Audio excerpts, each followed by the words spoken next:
শুভ সকাল আমার প্রিয় পরিবার। তো তোমরা সবাই কেমন আছো?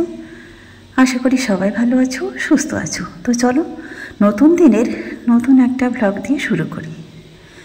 সকাল সকাল ঘুম থেকে উঠে বাইরে এসে প্রাকৃতিক পরিবেশ দেখলে মনটা যেন শান্ত হয়ে যায়।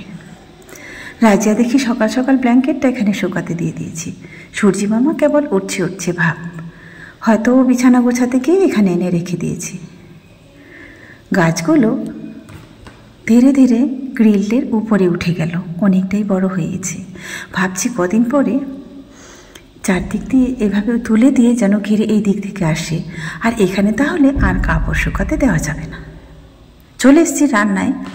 আজকে একটু তাড়া আছে, বাইরে বের হবো। তো কোথায় যাচ্ছি, কেন যাচ্ছি, অবশ্যই তোমরা দেখতে থাকো। হ্যাঁ, বাড়ি যাওয়ার জন্য কি টিকিট করতে যাচ্ছি, স্টেশনে যাব, কোথায় যাচ্ছি চলো পুরোটা দেখতে থাকো।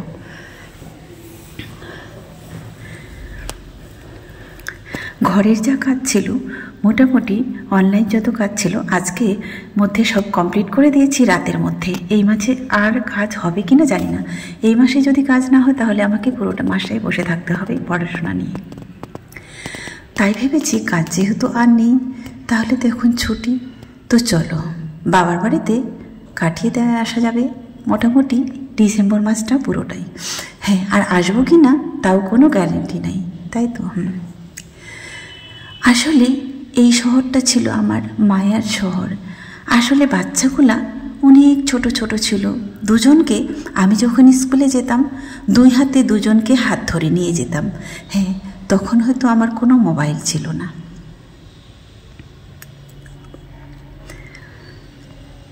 তাই হয়তো তোমাদেরকে ক্যামেরা বন্দি করে রাখতেও পারিনি, আর তোমাদেরকে দেখাতেও পারিনি।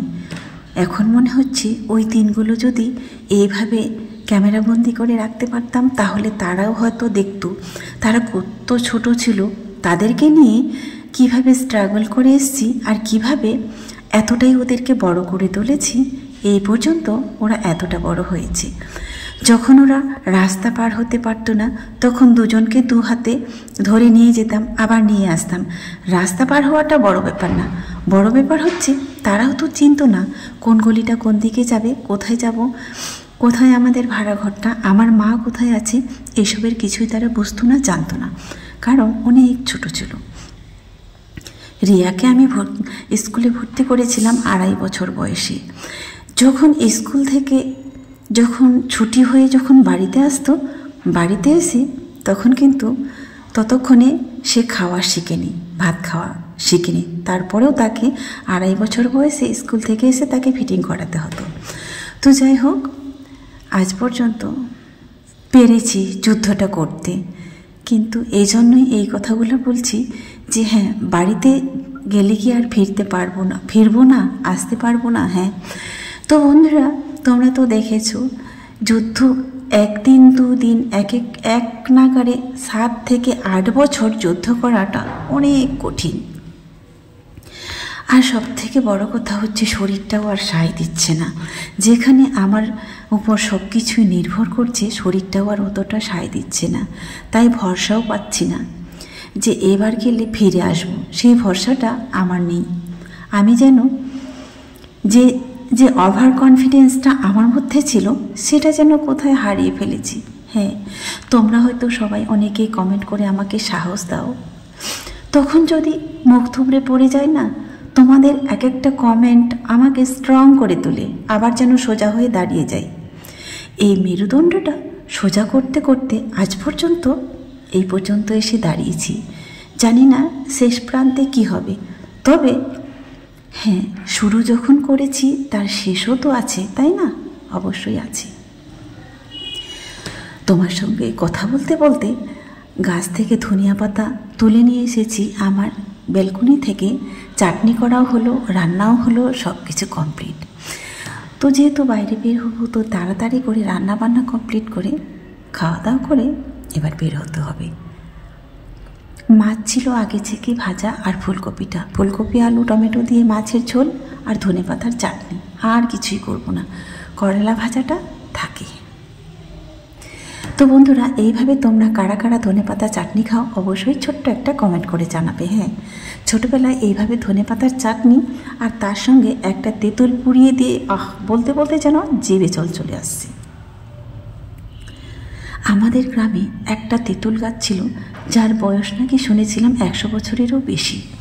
তো ওই তেঁতুল গাছ থেকে আমাদের তেঁতুল, পাকা তেঁতুল খাওয়া, কাঁচা তেঁতুল খাওয়া, লুকিয়ে খাওয়া, চুরি করে খাওয়া, তো সব কিছুই মনের মধ্যে আজ স্মৃতি হয়ে আছে। এই ধনেপাতা চাটনিটা করতে গেলেই ওই তেঁতুল গাছটার কথা মনে পড়ে যায়। আর ওই তেঁতুল দিয়ে চাটনি করে ধনেপাতা, বলার কোনো ভাষা নেই। যারা খেয়েছে এটার মর্ম শুধু তারাই বুঝবে। তারপরে দিয়ে দিয়েছি এখানে আমচুর। আমচুর দিয়ে হয়তো অতটা টক হবে কিনা জানি না, তবে আমরা তেঁতুল দিয়ে খেয়ে অভ্যস্ত। রিয়ার আজকে শরীরটা খারাপ, ঘুম থেকে এখনও ওঠেনি। ডেকেই চলেছি। ও দেখি ব্ল্যাঙ্কেটের ভিতরে মুখটা একটু টুক করে বেরিয়ে একটা বই নিয়ে শুয়ে পড়ছে। 2-3 বার দেখে এলাম, ডাকলাম, উঠছেও না। হয়তো শরীরটা ভালো নেই ভাবলাম। তারপরে গিয়ে দেখছি যে হ্যাঁ, বলছে মা আমার মাথা যন্ত্রণা করছে ভীষণ।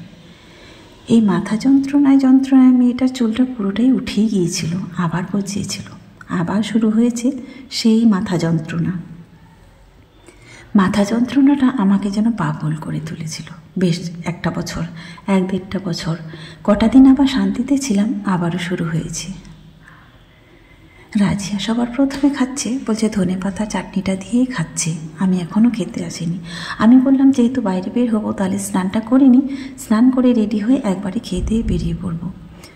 তো কখন আসবো জানি না, কখন ফিরবো সেটাও জানি না, তবে খেয়ে দিয়ে ফিরবো। এই জন্যই, কেন বলো তো, রাজিয়া তো ঘরে থাকছে, সে তো রান্না করতে পারবে না, তাই না? রান্না করে রেখে দিলে যখন ইচ্ছা তখন খুলে খেয়ে নিতে পারবে, সেটার আর কোনো সমস্যা হবে না। রান্না না করে যদি চলে যাই আবার ভয়ও লাগে গ্যাসে কি করে না করে। তো চলো, রেডি হয়ে গেছি, বেরোচ্ছি।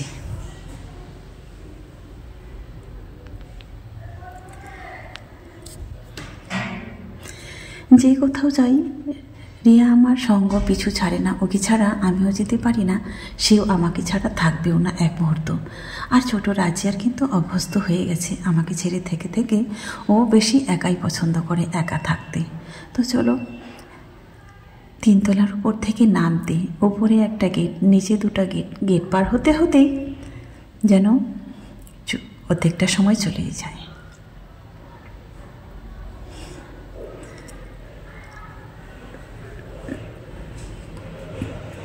আজকে যাচ্ছি কালেক্ট্রেটের ভেতর দিয়ে। তারপরে এসে দেখছি এখানে চারদিক দিয়ে পুলিশ ভর্তি হয়ে গেছে, কেন আমি নিজেও জানি না। তো রিয়া আবার বলছে কোথাও কিছু মনে হয়েছে মা, গণ্ডগোল। তো আমি বলছি কে জানি না, বলতে পারবো না বাবা।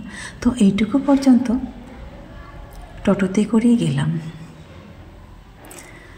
তো বন্ধুরা, টোটোতে করে এসে নেমেছি আমরা যেখানে, এটা হচ্ছে রাঙামাটি। এখানে একটা বিশাল বড় মেলা হয়। এখানে এদিকটা কোনোদিনও আসাই হয়নি। তো এসেছিলাম খুব একটা ইম্পর্টেন্ট কাজের জন্য।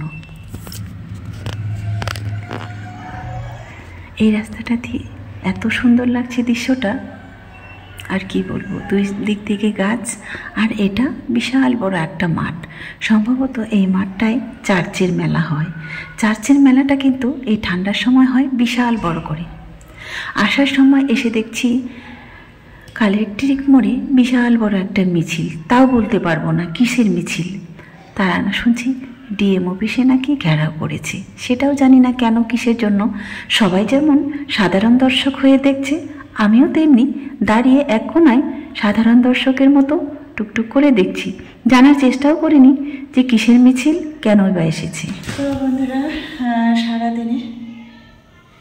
সারাদিন পর এখন বাড়িতে ফিরলাম। এখন হচ্ছে 6:20, একটু আগে ঢুকেছি, ড্রেসটাও চেঞ্জ করিনি, এমনি থেকেই আসলাম আজকে ভিডিওতে। তো চলো এখন ড্রেসটা চেঞ্জ করবো, মুখ হাত ধোবো, একটু কিছু খাবো, খিদেও পেয়েছে প্রচুর।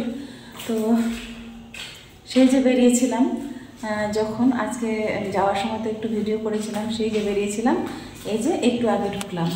তো আজকে রিয়াও গেছিলো আমার সঙ্গে, তো রিয়াও আমার সাথেই ছিল আজকে। তো চলো এখন দেখা যাক রিয়া হচ্ছে ওর বলছে আমার মাথাটা ব্যথা করছে, ওর মাথায় তেল দিব, ড্রেসটা চেঞ্জ করবো, মুখ হাত ধুবো, ওর মাথায় তেল দিব। তো চলো তারপরে আবারও আসছি ভিডিওতে, চলো।